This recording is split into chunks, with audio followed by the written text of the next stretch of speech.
Bata ng Sanman, minura ang Casimiro. Tapales, nililaw, di ko sinisiraan si Casimiro. Boboy Fernandez, kinumpirma na ang laban. Ito nga pag-usapan natin, pero bago ang lahat, pag-subscribe po ng channel ko, huwag niyo na rin kalimutan i-click ang notification bell para lagi kayong una sa balita. Laban ang aasahan, balita sa mga pambato na isasalang, pasabog na video, lahat yan nandito. Nino Cruz TV ang iyong paborito. Pag-usapan nga po natin mga kaboxing, kinumpirma naman ni Boboy Fernandez, kasado na ang bakbakang Floyd Mayweather Jr. at pambato nating si Manny Pacquiao. Ang laban daw ay aabot ng 6 rounds match na gaganapin sa Japan December 31. Ayon pa kay Boboy Fernandez na magkakaroon daw talaga ng knockout sa laban. Samantalang bago nga po ang laban ni Cuadro Alas kay Yukinori Iguni, sa isang video nga na nilabas na bata po mismo ng Sanman Promotion, binanata ng grupo ni Casimiro sa live mismo ni Kuyang Joseph.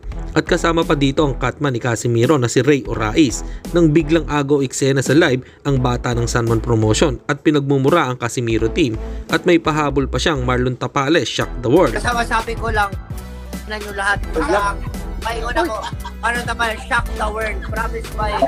Teka muna, huwag kang mag-PI. Yung hulog kita, huwag kang mag-PI, bawal. Samantalang sa interview naman ni Marlon Tapales ay nilinaw nito na hindi niya sinisiraan si Cuadro Alas. Ito nga at pakinggan natin ang actual remarks. Courtesy nga po pala kay Winter TV.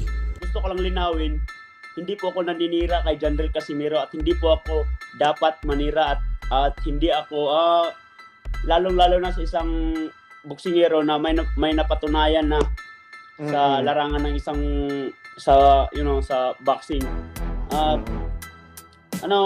Siguro yun yung ginagawa nila. Ewan ko lang kung ano yung gusto nilang palabasin. Basta ako wala akong pakialam sa kanila. Ginagawa ko lang kung itong bilang isang boxer, bilang isang ginagalingan ko lang yung training ko at saka pinagbubutihan ko lang kung ano yung ibigay nila sa akin na